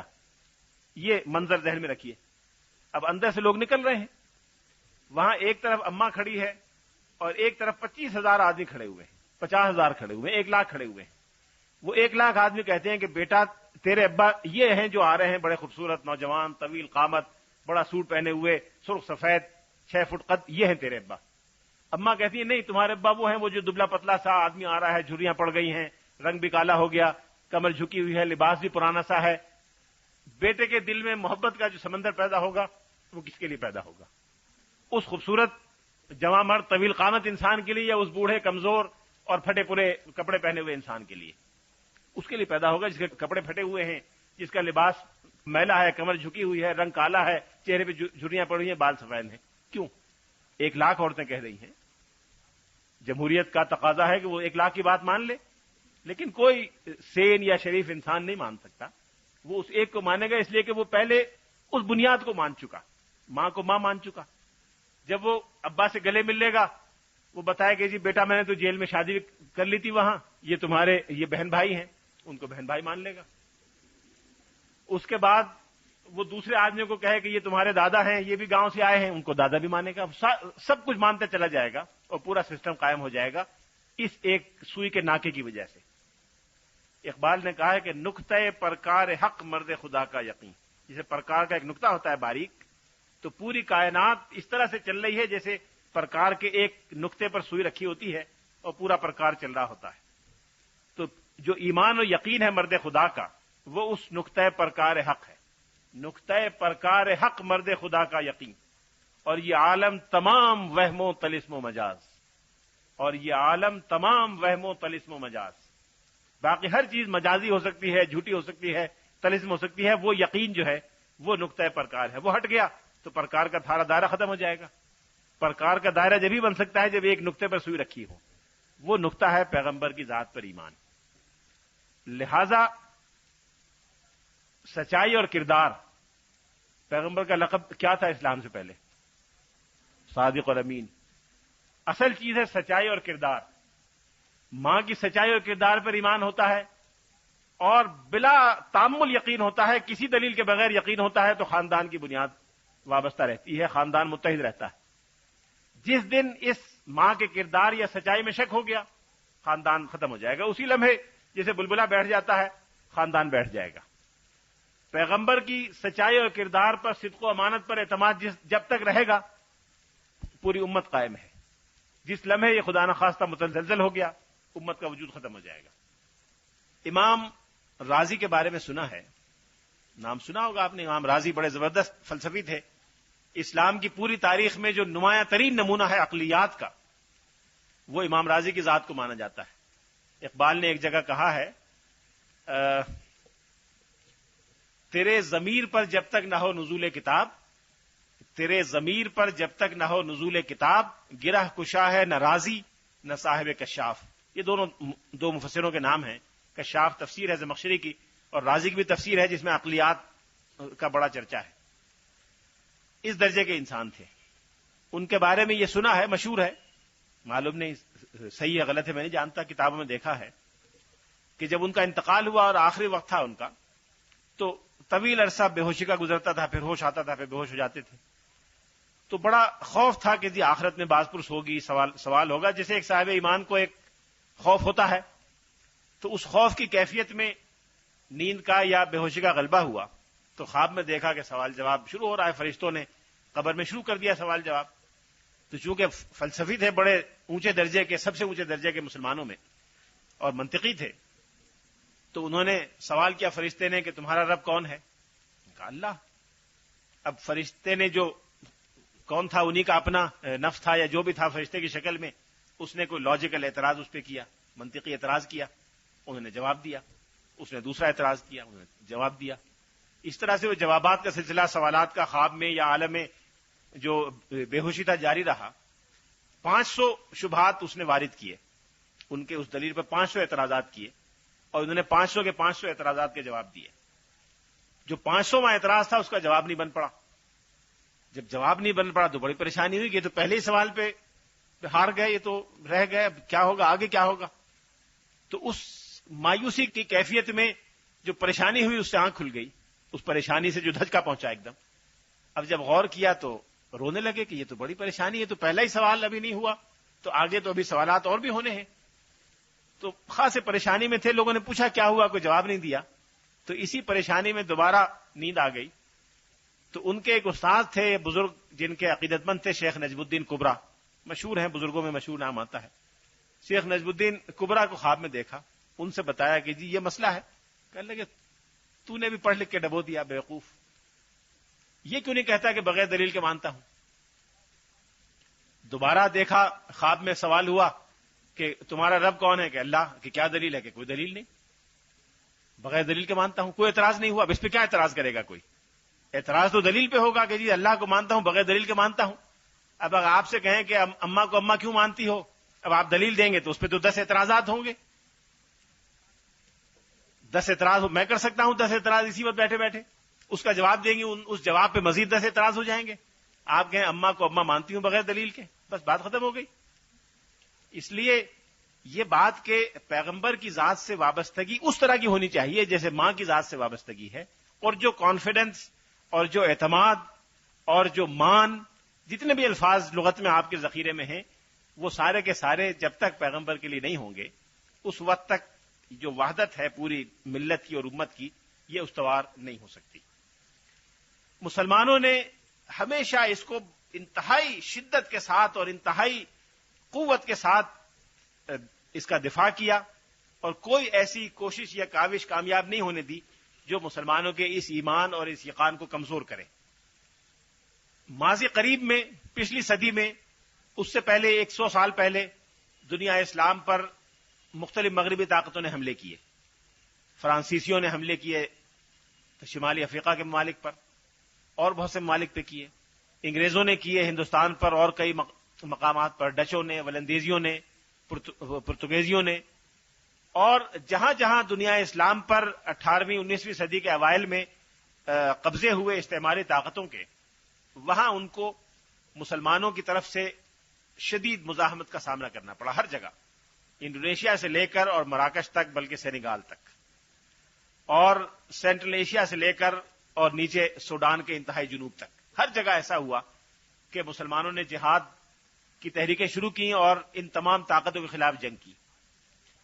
ان جہاد کی تحریکات میں سب سے نمایاں جذبہ مسلمانوں کو جمع کرنے کا جذبہ جہاد تھا، اور یہ جذبہ کہ رسول اللہ صلی اللہ علیہ وسلم کی امت کو غلام بنایا گیا ہے اور رسول اللہ صلی اللہ علیہ وسلم کی شریعت کی جگہ نئے قوانین اور نئے نظام رائج کیے جا رہے ہیں، اس کو ختم کرنا ہے. یہ دو جذبے کار فرما تھے. اور تیسری چیز انہوں نے یہ دیکھا کہ مسلمانوں کی جو دینی قیادتیں تھیں، علماء کرام، مشائخ، صوفیاء اور جو دینی قائدین تھے، وہ ان تمام تحریکات میں صف اول میں تھے. یہ تین چیزیں نمایاں تھیں ہر جگہ، انڈونیشیا سے لے کر سینیگال تک اور سائبیریا سے لے کر جنوبی سوڈان تک. کہیں ایسا ہوا کہ ان کے قدم پہلے مرحلے پہ اکھڑ گئے، ان کو واپس جانا پڑا، فرانسیسیوں کو نکالا گیا بر صغیر سے. فرانسیسی یہاں پہلے فرانسیسی آئے تھے، وہ نہیں ٹھہر سکے. ولندیزیوں کو نکالا گیا کئی مقامات سے، مختلف مغربی طاقتوں کو مختلف مسلم ممالک سے نکالا گیا. خود ہندوستان میں انگریزوں کو قدم جمانے میں تقریباً 200 سال لگے، اور ان 200 سال میں 20 نشیب و فراز سامنے آئے. بعض جگہ تو ایسا لگا کہ بس اب چند دن کی بات رہ گئی، اور اگر اندر سے غداری نہ ہوئی ہوتی تو شاید چند دن میں معاملہ صاف ہو جاتا. جب انگریزوں کے قدم مغربی طاقتوں کے جم گئے تو ان میں ایک بڑی اچھی بات یہ ہے جو مسلمانوں میں نہیں ہوئی ابھی تک، کہ وہ ہر کامیابی اور ناکامی کے بعد اس کے اسباب اور نتائج پہ غور کرتے ہیں. جب بھی کوئی کامیابی ہو تو کیوں ہوئی، ناکامی ہو تو کیوں ہوئی، اس پہ بہت آبجیکٹیولی ٹھنڈے دل سے غور کرتے ہیں، اور یہ غور و فکر ان کے یہاں برسوں جاری رہتا ہے، ڈیکیڈز تک جاری رہتا ہے. اس کے بعد وہ آئندہ کے لیے اپنے اصول طے کرتے ہیں. یہ ایک اچھی بات ہے، آج بھی کرتے ہیں، پہلے بھی کرتے تھے. تو جب ان کے قدم جم گئے تو انہوں نے اس پہ غور کیا کہ یہ ہمیں 100-150 سال کی مزاحمت کا سامنا کیوں کرنا پڑا، اور کیا وہ رکاوٹیں ہیں جو ہمیں پیش آئیں، اور ان علاقوں میں عیسائی بنانے کی تحریکات کیوں کامیاب نہیں ہوئی. انہوں نے یہ بھی دیکھا کہ کسی غیر مسلم ممالک میں وہ گئے تو وہاں کی آبادی کو انہوں نے 15-20 سال میں 25 سال میں عیسائی بنا دیا. مسلمان ممالک میں جہاں گئے وہاں ایک آدمی کو بھی عیسائی نہیں کر سکے. شاید پورے 300 سال میں ہمارے بر صغیر میں شاید 300 آدمی بھی مسلمان سے عیسائی نہ ہوئے ہوں. یہ ان کی ایک بڑی ناکامی تھی. تو اس پہ غور کرنے کے لیے بھی انہوں نے یہ سوچا کہ مسلمانوں میں کامیابی کیوں نہیں ہوتی. اس پر مختلف علاقوں میں، مختلف ملکوں میں سروے کیے گئے اور تحقیقات کے لیے کمیشن بھیجے گئے. ان تمام کاوشوں کے بعد انہوں نے جو نتیجہ نکالا وہ یہ تھا کہ بنیادی رکاوٹیں 3 ہیں. یہ ان کی رائے تھی، اور یہ ان کی اس زمانے کی 18ویں صدی 19ویں صدی کی تحریروں میں یہ بات لکھی ہوئی ہے. ایک کتاب میں نہیں، 2 میں نہیں، 20 کتابوں میں یہ بات آئی ہے. انہوں نے کہا پہلی بات تو یہ ہے کہ مسلمانوں میں جذبہ جہاد جب تک زندہ ہے اس وقت تک ہمارے قدم نہیں جم سکتے. اس کو ختم کرنا چاہیے، اور اس کو ختم کرنے کی آج تک کوشش ہو رہی ہے، مختلف ناموں سے ہو رہی ہے. مجاہدین اور جہاد کو بدنام کرنے کے لیے جو کچھ کیا جا سکتا ہے وہ کیا جائے. اب مسلمانوں میں سے بہت سے لوگ مل گئے جہاد اور مجاہدین کو بدنام کرنے والے. ایک تو یہ. دوسرے یہ کہ کسی طرح سے مسلمانوں کا مرکز عقیدت رسول اللہ صلی اللہ علیہ وسلم کی ذات گرامی سے توڑ کر دوسرے لوگوں سے وابستہ کر دیا جائے، اور ایسے جعلی اور مصنوعی مذہبی لیڈر پیدا کیے جائیں جو رسول اللہ صلی اللہ علیہ وسلم کی شریعت سے رشتہ توڑ کے نئے راستے پر انگریزوں سے، مغربیوں سے وفاداری کے راستے پر مسلمانوں کو لے جائیں. دوسری بات یہ طے ہوئی. تیسری بات یہ انہوں نے دیکھا کہ مسلمانوں میں قانون یہ ہے کہ جو شخص اسلام سے مرتد ہوتا ہے اگر ان کی حکومت ہوتی ہے تو اس کو قتل کر دیتے ہیں، سزائے موت ہے اس کے لیے. اور اگر ان کی حکومت نہ ہو تو مسلمان اس سے اس طرح بائیکاٹ کرتے ہیں، اس کو آسٹریسائز کر دیتے ہیں کہ بالکل وہ مسلم یعنی امت اور برادری سے باہر ہو جاتا ہے، اور پھر اس کا کوئی سوشل لائف نہیں رہتی. تو اس خوف سے بچنے کے لیے کوئی اسلام کو نہیں چھوڑتا اور عیسائیت کو قبول نہیں کرتا. یہ 3 چیزیں اگر نہ ہوں تو ہم عیسائی بنانے میں کامیاب ہو جائیں گے اور اپنی حکومت کو قائم کرنے میں بھی کامیاب ہو جائیں گے. چنانچہ انہوں نے ان تینوں چیزوں کے لیے کاوش شروع کی. دنیا اسلام میں جگہ جگہ ایسے جعلی مذہبی لیڈر پیدا کیے گئے جہاں جس طرح کے حالات تھے اس کے لحاظ سے انہوں نے لوگ پیدا کیے. کہیں بہاءاللہ تھے، کہیں عبد البہا تھے، کہیں محمد علی باب تھے، کہیں مرزا غلام احمد قادیانی صاحب تھے. اور ان لوگوں کو انگریزوں نے کھڑا کیا کہ جی آپ مسلمانوں میں مرکز عقیدت بن جائیں اور ہماری پوری سپورٹ اور پوری مدد آپ کو حاصل ہوگی. چنانچہ مرزا صاحب نے اپنے آپ کو مسلمانوں کے مذہبی لیڈر کے طور پر پیش کیا، اور ان کی دعوت کے جو بنیادی ترین اہم ترین نکات تھے وہ دو تھے۔ ایک یہ کہ جہاد منسوخ کر دیا اللہ تعالیٰ نے، اے دوستو جہاد کا اب چھوڑ دو خیال۔ جہاد اس دور میں پتہ نہیں کیا ایک نظم ہے، اس کا پہلا مصرع یہ ہے، اے دوستو جہاد کا اب چھوڑ دو خیال، اور جگہ جگہ لکھا ہے کہ جہاد حرام ہے۔ پہلا کام تو انہوں نے یہ کیا، لیکن دلچسپ بات یہ ہے کہ جہاد مسلمانوں کے لیے حرام کیا، انگریزوں کے لیے حرام نہیں کیا۔ اگر انگریز کہیں لڑتا تھا کسی سے جا کے تو اس کی پوری تائید ان کو حاصل ہوتی تھی، حتیٰ کہ ہندوستان سے باہر بھی اگر انگریزوں کی لڑائی کسی اور کے ساتھ ہے تو وہ انگریز کی تائید کے لیے تیار رہتے تھے۔ ساؤتھ افریقہ میں انگریزوں اور بورز میں لڑائی ہوئی تو انہوں نے انگریزوں کی تائید کی اور تمام قادیانی افسران کو پیغامات بھیجے کہ انگریز کی فوج میں جا کر جذبے سے لڑیں۔ لڑنا انگریز کے لیے حرام نہیں تھا، مسلمان کے لیے دفاع کرنا حرام قرار دے دیا۔ پہلی بات تو انہوں نے یہ کہی۔ دوسری بات جس پر انہوں نے بڑا زور دیا ہر جگہ، وہ یہ دیا کہ انگریز سے وفاداری دین کی تعلیم کا، مذہبی تعلیم کا بنیادی جز ہے۔ انگریز سے وفاداری سب سے اولین مذہبی تقاضا ہے جو مسلمان کو اختیار کرنا چاہیے۔ انگریز سے وفادار رہو، جہاد ختم کر دو، کبھی اپنے دفاع میں بھی تلوار مت اٹھاؤ، اور جہاں انگریز لڑ رہا ہو جا کے اس کے دفاع میں لڑو۔ یہ تو تھا ان کا اصل پیغام۔ اس پیغام کو حاصل کرنے کے لیے انہوں نے طرح طرح کے دعوے کیے۔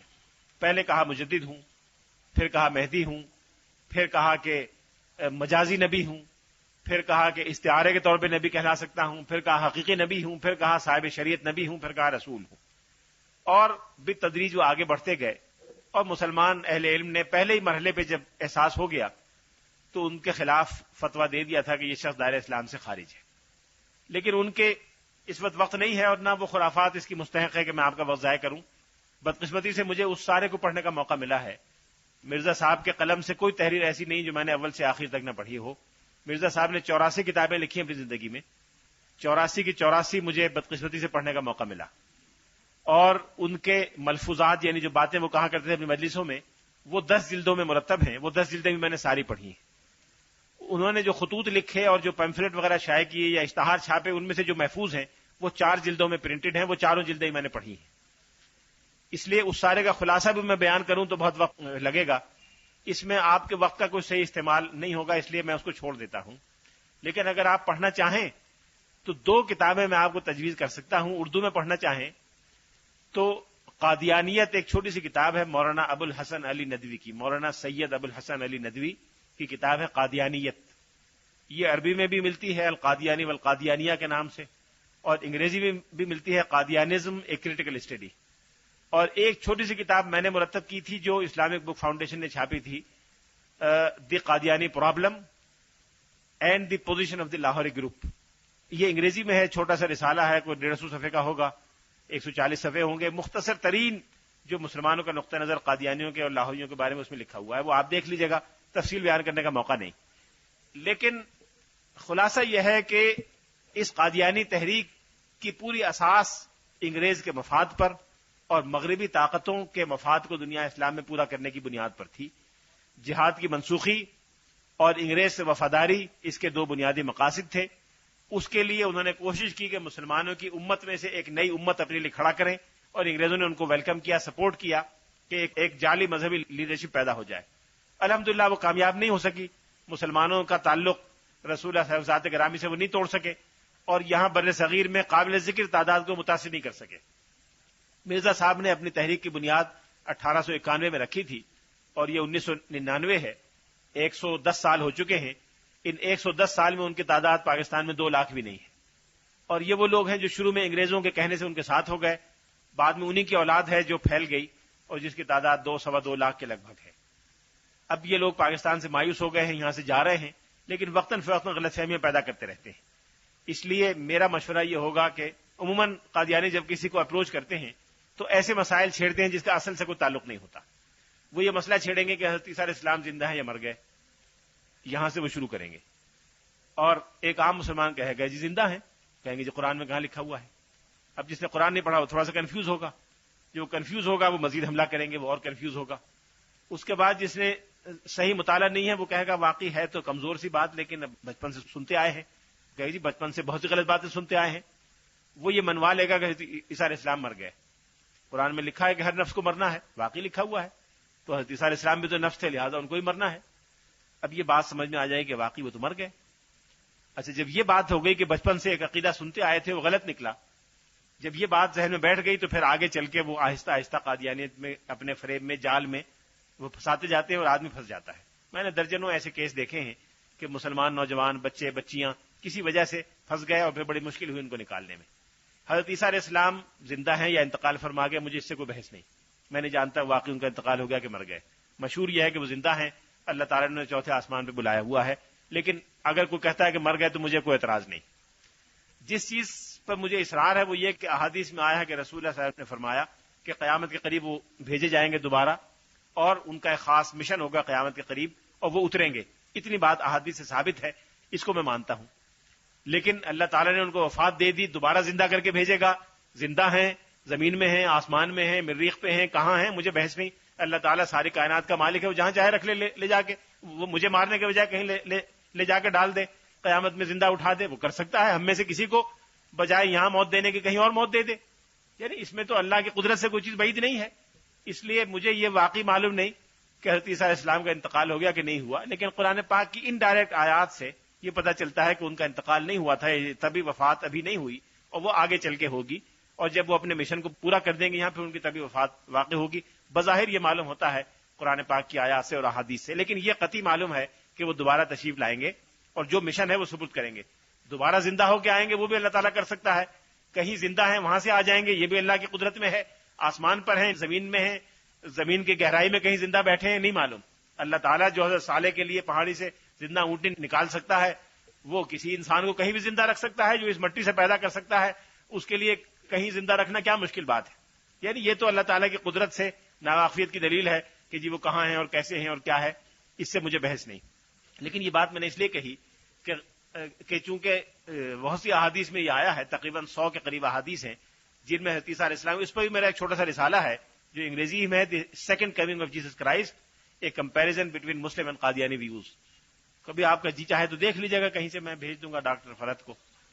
اس میں ان تمام احادیث وغیرہ کو میں نے جمع کر دیا ہے جو اس کے بارے میں آئی ہیں، اور کمپیریزن بھی کر دیا کہ وہ کیا کہتے ہیں۔ ان احادیث میں حضرت عیسیٰ علیہ السلام کے بارے میں یہ فرمایا کہ وہ روز قیامت سے پہلے اسے اتریں گے اور دجال کے قتل کے لیے بھیجے جائیں گے اور دجال کے فتنے کو ختم کر دیں گے۔ اب مرزا صاحب نے اپنا راستہ یہاں سے نکالا کہ جی وہ زندہ تو نہیں ہے، مر گئے، اور جو مر گیا واپس نہیں آتا، چونکہ کسی کو تو آنا ہے اور وہ واپس نہیں آئیں گے، لہذا جو آئے گا وہ ان جیسا کوئی ہوگا، وہ ان جیسا کوئی ہوگا جس میں ان کی صفات ہوں گی، لہذا ان جیسا میں ہوں اور میرے اندر ان کی صفات موجود ہیں۔ وہ صفات کیسے ہیں اس کا نمونہ میں آپ کو بتا دیتا ہوں کہ وہ کن چیزوں پہ بلیو کرتے ہیں اور قادیانی عقائد کی عقلی یا مذہبی بنیاد کتنی ہے۔ حدیث میں آیا ہے، صحیح مسلم کی روایت ہے، نواس ابن سمان ایک مشہور صحابی ہیں، طویل روایت صحیح مسلم میں آئی ہے، اس میں لکھا ہے کہ عیسیٰ علیہ السلام جب روز قیامت اتریں گے تو دمشق شہر میں مشرقی مینارے پر اتریں گے جب لوگ تیار ہوں گے دجال کا مقابلہ کرنے کے لیے، اور فی محرودتین صفراوین یا اس طرح کے الفاظ ہیں، 2 زرد چادریں اوڑھے ہوئے ہوں گے، اور اس طرح سے اتریں گے جیسے ابھی غسل کر کے آدمی غسل خانے سے نکلتا ہے جسم پونچھے بغیر، تو بال سیاہ ہوتے ہیں اور قطرے ٹپک رہے ہوتے ہیں، اس طرح کے قطرے ٹپک رہے ہوں گے، اور 2 چادریں باندھے ہوئے جیسے آدمی کپڑے بدلنے کے نکلتا ہے نا کپڑے، اس طرح کی 2 چادریں لپیٹے ہوئے ہوں گے، اس طرح اتریں گے اور دمشق کے مشرق میں اتریں گے مینارے پر۔ اب مرزا صاحب نے فرمایا کہ 2 چادروں سے مراد یہ 2 فزیکل چادریں کپڑے کی نہیں ہیں، بلکہ 2 زرد چادروں سے مراد 2 بیماریاں ہیں جو جسم کے 2 حصوں میں ہوں گی، اوپر والے حصے میں اور نیچے والے حصے میں۔ مجھے 2 بیماریاں ہیں، 2 انہوں نے ایسے مکروہ بیماریوں کا نام لیا، میں بہنوں کی موجودگی میں اس کا ذکر نہیں کرتا۔ انہوں نے کہا مجھے 2 بیماریاں ہیں، ایک جسم کے بالائی حصے میں، ایک جسم کے نچلے حصے میں، اور یہ 2 زرد چادریں اشارہ ہے ان 2 بیماریوں کی طرف، لہٰذا میں 2 زرد چادریں اوڑھے ہوئے ہوں۔ اچھا جی دمشق میں آپ تو دمشق کبھی گئے نہیں زندگی میں؟ اس کا انہوں نے جواب دیا کہ دمشق سے مراد وہ دمشق شہر نہیں ہے جو ملک شام میں واقع ہے، بلکہ اس سے مراد ہر وہ شہر ہے جس کے باشندے یزیدی تبع ہوں، جس کے باشندوں کی فطرت یزید جیسی ہو۔ چونکہ قادیان کے باشندوں کی فطرت یزید جیسی ہے، لہذا دمشق سے مراد قادیان ہے۔ اچھا جی ٹھیک ہے، زر چادریں بھی ہو گئی، دمشق بھی ہو گیا، یہ مشرقی مینارہ کہاں سے آیا؟ کہنے لگے مینارہ اگر موجود نہیں ہے تو میں اب بنوا لیتا ہوں۔ انہوں نے مینارہ چندہ جمع کر کے کہا کہ میں مینارہ بنوانا چاہتا ہوں، اس لیے کہ مجھے وہاں اترنا تھا لیکن میں پہلے اتر گیا. تو مینارہ انہوں نے چندہ کر کے بنوانا شروع کیا لیکن زندگی میں نہیں بنوا سکے. وہ ان کے مرنے کے بعد ان کے بیٹے نے مکمل کروایا اور وہ ان کے انتقال کے بعد مکمل ہوا. وہ قادیان میں ہے, اس کا نام بھی رکھا ہوا ہے منارۃ المسیح. تو جس مینارے پر ان کو اترنا تھا وہ ان کے انتقال کے بعد تیار ہوا, لہذا مینارہ بھی ہو گیا, دمشق بھی ہو گیا, 2 زر چادریں بھی ہو گئیں. اس کے بعد کسی نے کہا کہ حدیث میں تو آیا ہے کہ وہ عیسائیت ختم ہو جائے گی ان کے آنے کے بعد اور وہ صلیب کو توڑ دیں گے اور خنزیر کو قتل کر دیں گے. عیسائی خنزیر بہت کھاتے ہیں, صلیب کو پوجتے ہیں. تو یہ بھی آیا ہے روایت میں, بعض روایات میں, کہ وہ عیسائیت ختم ہو جائے گی اور صلیب کو توڑ دیں گے اور خنزیر کو قتل کر دیں گے. کہنے لگے عیسائیت کے ختم ہونے سے مراد یہ نہیں کہ فزیکلی عیسائی ختم ہو جائیں گے, بلکہ مقصد یہ ہے کہ دلائل کے میدان میں ہار جائیں گے. تو میں نے اتنے دلائل عیسائیت کے خلاف بیان کر دیے ہیں کہ عیسائی ہار گئے اور ان کا وجود اور عدم وجود برابر ہے, اس لیے وہ تقریباً نہ ہونے کے برابر ہیں. اچھا جی ٹھیک ہے. خنزیر, کہنے لگے خنزیر کو قتل کرنے سے مراد فزیکلی جا کے گولیاں مار کے سور مارنا نہیں ہے, بلکہ اس سے مراد یہ ہے کہ خنزیر خوری کی برائی اتنی مشہور اور معلوم ہو جائے گی کہ کسی کو شبہ نہیں رہے گا کہ خنزیر کھانا بڑی بری بات ہے. تو میں نے مضمون لکھ دیا خنزیر کے حرمت پر اور اتنا زبردست لکھا ہے کہ جو ماننے والے انہوں نے مان لیا, تو گویا میں نے خنزیر کو مار دیا. اچھا صلیب کو توڑیں گے کیا مراد ہے؟ کہنے لگے میں نے عیسائیت پر اتنی تنقید کر دی ہے کہ صلیب ٹوٹ گئی. اب یہ بات سب سارے قادیانی مانتے ہیں, اور جو جو علامت یا نشانیاں اس میں آئی ہیں, ایک جگہ لکھا ہوا ہے, اس میں لکھا ہے, حدیث میں آتا ہے, رسول اللہ صلی اللہ علیہ وسلم غالباً ایسا جب یہ فرما رہے تھے تو آپ کے سامنے وہ منظر تھا, تو حضور نے فرمایا کہ گویا میں دیکھ رہا ہوں. انہوں نے بتایا کہ عیسیٰ علیہ السلام آئیں گے, اور فرمایا کہ کأننی بعیسی ابن مریم, کہ گویا میں عیسیٰ ابن مریم کو دیکھ رہا ہوں کہ وہ ایک جگہ ہے مکے کے باہر فج الروحا, کہ فج الروحا کے قریب وہ عمرے کا احرام باندھ کے بیت اللہ جائیں گے اور بیت اللہ کا طواف کریں گے, عمرہ کریں گے. یعنی جب کامیاب ہو جائیں گے دجال سے نمٹنے کے بعد تو گویا شکر کے طور پر وہ عمرہ کرنے کے لیے جائیں گے.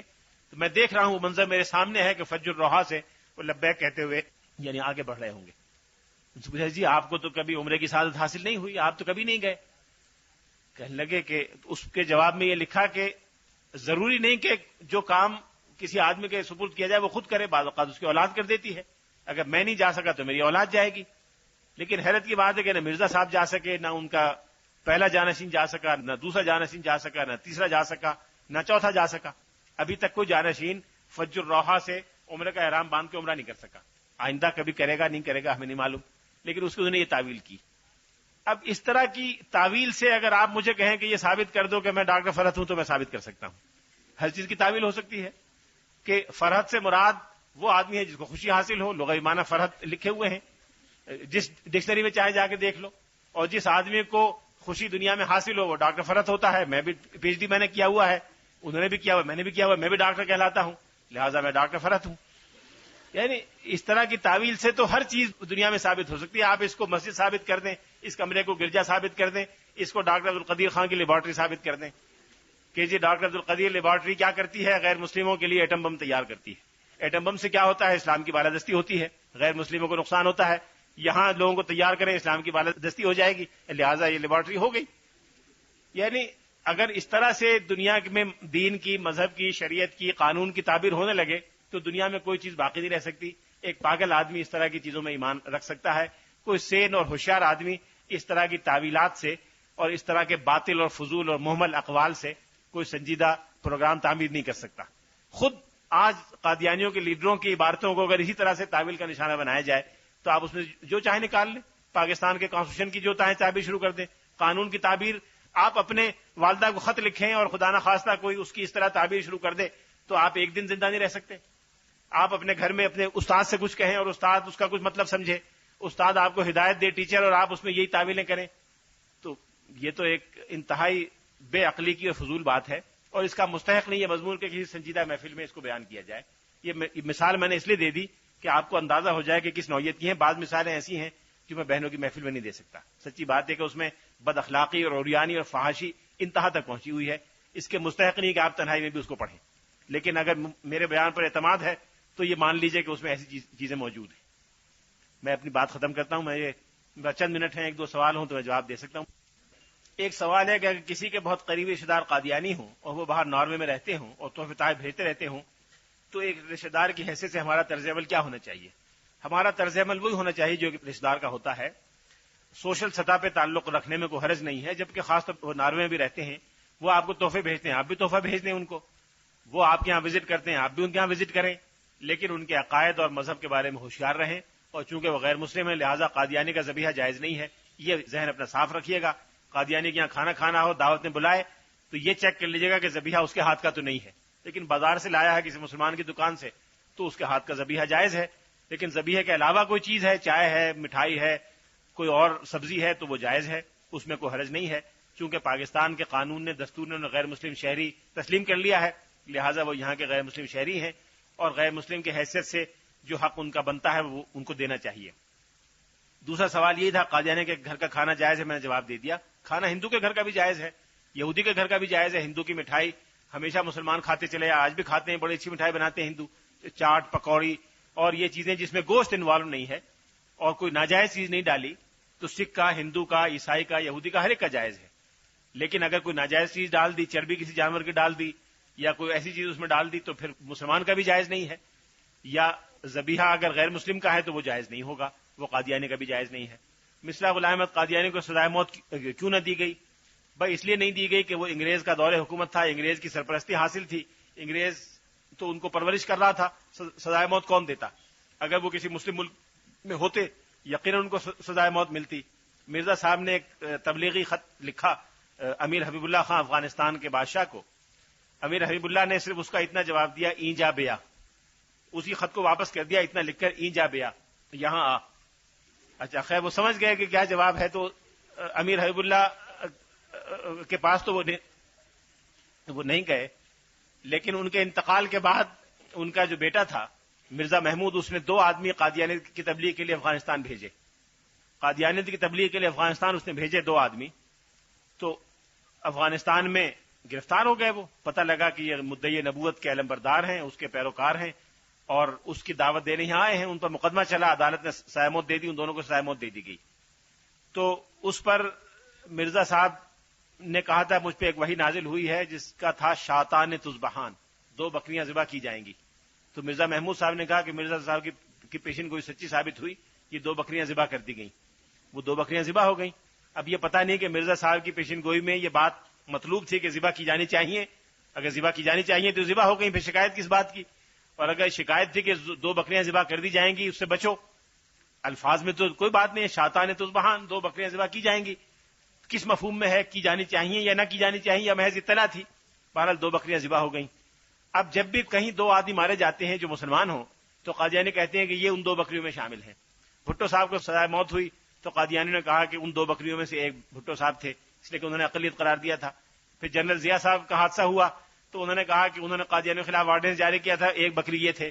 جب شاہ فیصل شہید ہوئے تو انہوں نے کہا یہ بھی ان 2 بکریوں میں سے ہیں، انہوں نے غیر مسلم قرار دیا تھا۔ انور سادات مارے گئے تو انہوں نے کہا یہ بھی ان 1 بکریوں میں سے تھے۔ کوئی مسلمان لیڈر دنیا میں کہیں بیچارہ مارا جائے، غیر طبی موت مر جائے تو وہ کہتے ہیں کہ ان 2 بکریوں میں سے ایک ہے۔